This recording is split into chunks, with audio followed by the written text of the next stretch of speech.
দুর্নীতির গঙ্গাসাগর জ্যোতিপ্রিয় মল্লিক একথা ইডির তরফ থেকে আদালতে বলা হয়েছে। ইডির আইনজীবী বলেছেন, রেশন মামলায় প্রাক্তন খাদ্যমন্ত্রীর জামিনের বিরোধিতা করে এই বক্তব্যই পেশ করা হয়েছে ইডির তরফ থেকে আদালতে। জ্যোতিপ্রিয় মল্লিকের জামিনের বিরোধিতায় এমন মন্তব্য। আদালতে ইডির আইনজীবীর মন্তব্য, পাখির চোখে দেখলে দেখা যাবে বিভিন্ন শাখা প্রশাখা গঙ্গাসাগরে মিশছে। জ্যোতিপ্রিয় মল্লিকের ক্ষেত্রেও তাই হয়েছে। চাল গম দুর্নীতির সব ক্ষেত্রেই বালুর সঙ্গে যুক্ত, এটাই ইডির তরফ থেকে বলা হয়েছে। আমরা বিষয় নিয়ে আরো জানবো, কথা বলবো। আমাদের সঙ্গে রয়েছেন আমাদের প্রতিনিধি পিয়ালি। পিয়ালি, একটা বিষয় একটু জানার চেষ্টা করব। এর আগেও ইডির তরফ থেকে জ্যোতিপ্রিয় মল্লিক কিং মেকার এটা বলা হয়েছিল। আজকেও জ্যোতিপ্রিয় মল্লিকের বিরুদ্ধে যখন সওয়াল করা হয়েছে, ইডির তরফ থেকে বলা হচ্ছে যে দুর্নীতির গঙ্গাসাগর তিনি কিং মেকার, ষড়যন্ত্রকারী যে সবসময় সামনে আসে এমনটা নয়, তারা নেপথ্যে থেকে কাজকর্ম চালিয়ে যায়। এরকমই বেশ কিছু গুরুত্বপূর্ণ বিস্ফোরক সওয়াল করা হয়েছে আজকে ইডির তরফ থেকে আদালতে।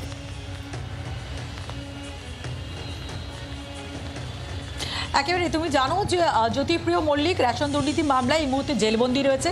তার তরফ থেকে জামিনের আবেদন করা হয়েছে এবং ইতিমধ্যেই তার পক্ষের আইনজীবীর যে জামিনের সপক্ষে তাদের যে বক্তব্য সেটা তারা পেশ করেছে।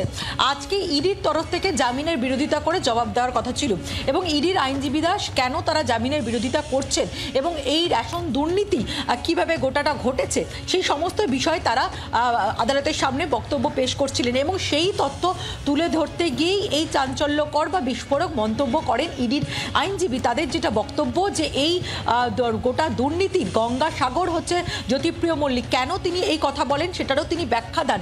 রীতিমতো উদাহরণ দিয়ে তিনি আদালতকে বোঝান যে ঠিক যেভাবে গঙ্গাসাগরের ক্ষেত্রে দেখা যায় যে বিভিন্ন নদীর শাখা প্রশাখা এসে গঙ্গাসাগরে এসে মিলিত হচ্ছে, ঠিক একইভাবে এই যে রেশন দুর্নীতি হয়েছে অর্থাৎ চাল এবং গমের ক্ষেত্রে যেভাবে দুর্নীতি হয়েছে এবং সেই দুর্নীতি করার জন্য যেভাবে বিভিন্ন ভুয়ো অ্যাকাউন্ট খোলা হয়েছে, ভুয়ো কোম্পানি খোলা হয়েছে, বিভিন্ন কৃষকদের ভুয়ো সাজানো হয়েছে, তারা প্রত্যেকেই জ্যোতিপ্রিয় মল্লিকের লোক, তারা প্রত্যেকেই তার সঙ্গে কানেক্টেড। অর্থাৎ এই প্রত্যেক ঠিক যেভাবে বিভিন্ন শাখা প্রশাখা এসে গঙ্গাসাগরে মিলিত হচ্ছে, ঠিক একইভাবে যারা ভুয়ো অ্যাকাউন্ট দিচ্ছে তারাও জ্যোতিপ্রিয় মল্লিকের লোক, তারা তার সাথে কানেক্টেড। যে সমস্ত কোম্পানিগুলোর মাধ্যমে টাকা সাইফন করা হচ্ছে সেগুলো তার লোক, তার সঙ্গে কানেক্টেড। একইভাবে যেভাবে কতটা প্রসার কতটা সেটা বোঝাতেই কি এই গঙ্গাসাগর শব্দটাকে তুলে আনা হয়েছে, আজকে এইটা ব্যবহার করা হয়েছে।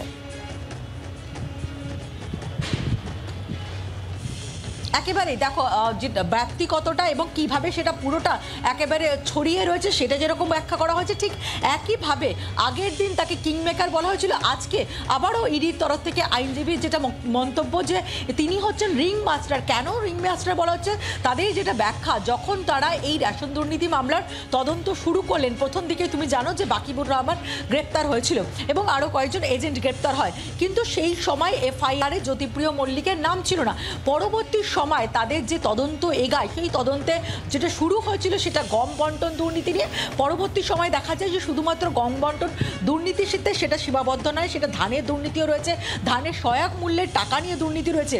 এবং এই যে গোটা দুর্নীতিটা হচ্ছে, সেই গোটা দুর্নীতিটার পরিকল্পনাই তিনি করেছেন এবং এক্ষেত্রে তাদের যেটা বক্তব্য যে তিনি হচ্ছেন রিং মাস্টার এবং বহু ক্ষেত্রে যারা গোটা বিষয়টা ষড়যন্ত্র করেন তারা সামনে আসেন না, নেপথ্য থেকে পুরোটা পরিচালনা করেন। এক্ষেত্রেও জ্যোতিপ্রিয় মল্লিক কিভাবে গম বা ধানের সহায়ক মূল্য নিয়ে দুর্নীতি হবে, কিভাবে সেটা পরিচালিত হবে, সেই সমস্তটাই তিনি একেবারে নিয়ন্ত্রণ করতেন এবং তিনিই পরিচালনা করতেন এবং তিনি রিং মাস্টার, সেই বিষয়টা কিন্তু উল্লেখ করা হয়।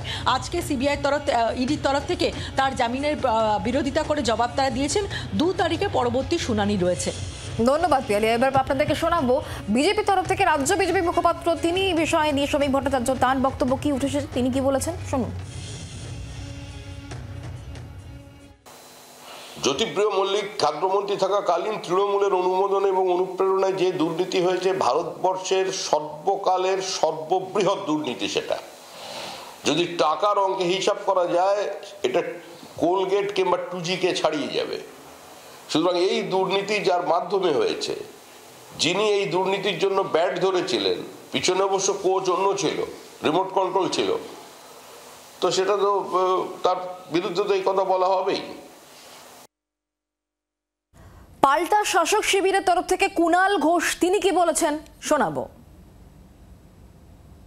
শুনানির সময় জামিনের শুনানির সময় বিশেষ করে প্রথম কথা, এটা বিচারাধীন বিষয়, জামিনের শুনানি এর ওপর কোনো মন্তব্য হয় না। আর এই সময়গুলোতে নানা রকম এনকে সলিল, তারপর ওই সেলিম জাভেদ টাইপের যে সংলাপগুলো হয়, এগুলো এজেন্সি কিছু কিছু কয়েনেজ মিডিয়ায় খাওয়াবার জন্য এই ধরনের চাঞ্চল্যকর একটা কয়েনেজ, যেটা ব্রেকিং নিউজে যাবে, হেডলাইন্সে যাবে, এগুলো দেখবেন এনকে সলিল, সেলিম জাভেদ, যারা এইসব বিখ্যাত সব সংলাপ লেখেন, এরকম কিছু কিছু সংলাপ এজেন্সি এইসব জামিনের মামলার ক্ষেত্রে বলে থাকে। বাংলার আওয়াজ, বাঙালির আবেগ, জি 24 ঘন্টা।